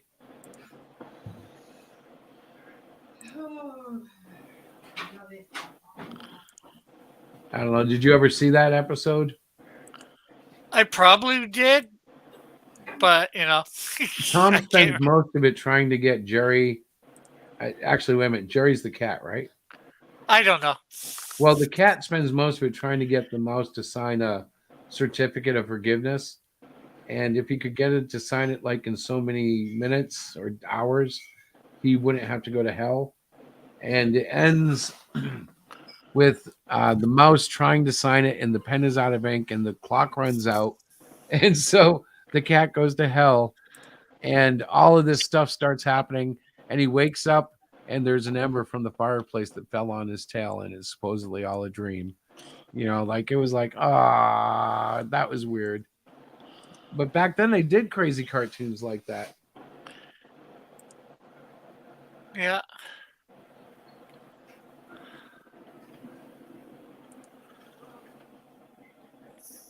Go, go, Power Ranger. Wow, that's a messy sketch. I got to clean it up. Hey, speaking of cleaning up, though, it's like 5:20. I need to go because my wife is starting to cook dinner, and I can hear her, and I have to put my input in. Right. Terry's back just as I say that. Son of a gun, Terry. I've been back. I was just listening. Oh my God, I've been babbling for 3 hours. Well, no, not that long. Not that long. But yeah, I'm gonna go eat because I can hear the food starting to get stirred up. So next week it's on Rick's channel. Yeah. Yeah. All right. I did better this week, Rick. I was actually here before Terry's I don't think You well, I did wasn't better prepared. because I was late. Yeah, well, what I mean was I was at my computer ready to go. So next week you shouldn't have to tell me to wake up. Mm. Last time Rick hosted it, I got a message. Hey, Chris, wake up. I was like, oh, snap. I was awake, thank God, but I was late. So, yeah, God bless you guys. I'm going to take off and I'll see you Well, before next week. you're but going to promote yourself where people can find you or I whatever. wasn't whatever. gonna, but guys, Man Guy Yashokin is on Indiegogo. And if you type in MAN. Well, ladies and gentlemen, there's a party at Hero Shack every Wednesday. Yeah, that's true. And Man Guy is available through Google on Indiegogo for sign up. And you know what, guys? I will have to talk about that. I got to figure out if I'm ready to go or not. I still have about 24 pages to create, so I want to get through most of those before I launch, I think. Yeah, that's a good Yeah. idea. I think so. I don't want to play that game of maybe, like, even though I expect to be done it in no time, I don't want to play that game and then go, it's been 2 years and I'm finally ready. Yeah, The way I said, if you release your books in 24-page increments, it'll be a lot easier on you. Well, the thing is, I have 3 of them virtually done now. Well, 2.5, Mhm. okay? And I want to do at least one more, I think, but I want to put them all in the same initial crowdfunding. So I can't really go too early, and I don't want to Right. I don't necessarily want to be all finished, but I want to be very close. Yeah, I want to be basically all finished. So I don't know. Think about it, guys. I got to think about it. Tell me later. I'll talk to you all later. I All love right. everybody. Good night.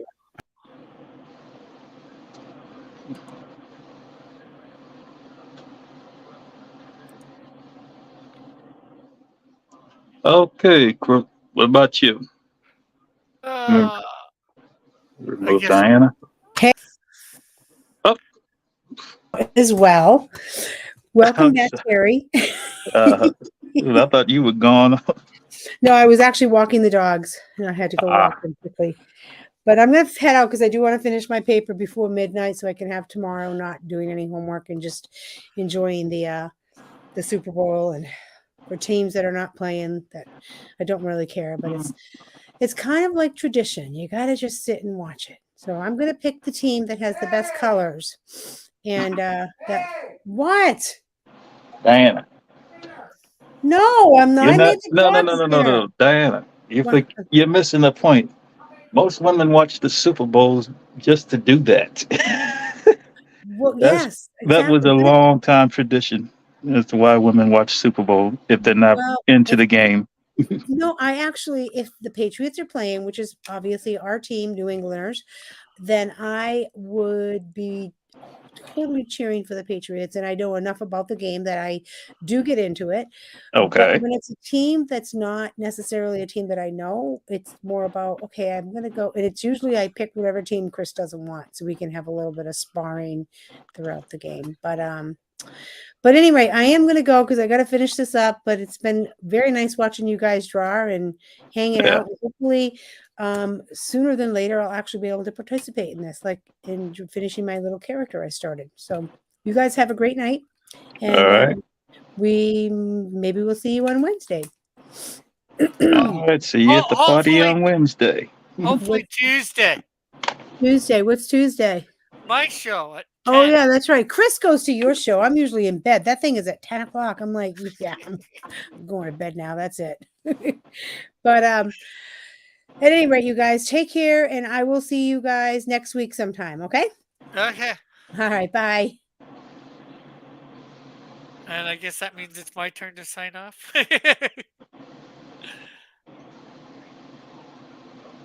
Thanks for having me on, Mighty Geek.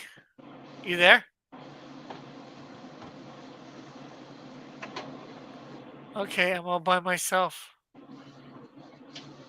So, that is. And so, Guess my Crosswood. turn. Yes, it is. Well, thanks for having me on. You can find me, of course, here on YouTube, Twitter, TikTok, and lots of other places. Almost all social media across comics.